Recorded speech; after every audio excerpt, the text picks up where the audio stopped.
అందరికీ నమస్కారం. నా పేరు తేజస్విని. మా పాఠశాల పేరు శ్రీ సద్గురు దర్బార్ సాయి విద్యా మందిరం హై స్కూల్. ఈరోజు తెలుగు సంవత్సరాల గురించి నేర్చుకుందామా?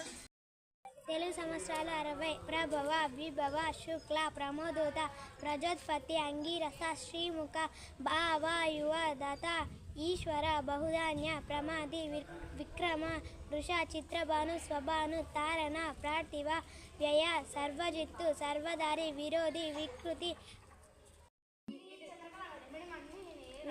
వికృతి, కర, నందన, విజయ, జయ, మన్మత, దుర్ముఖి, హేవిలంబి, విలంబి, వికారి, శార్వారి, ప్లవ, శుభకృతు, శోభాకృతు, క్రోధి, విశ్వావసు, పరభవ, లవంగ, కీలక, సౌమ్య, సాధారణ, విరోధికృతు, పరిధావి, ప్రమాదీచ, ఆనంద, రాక్షస, నల, పింగళ, కాలయుక్తి, సిద్ధార్థి, రౌద్రి, దుర్ముతి, దుందుబి, రుద్రోద్గారి, రక్తాక్షి, క్రోధన, అక్షయ.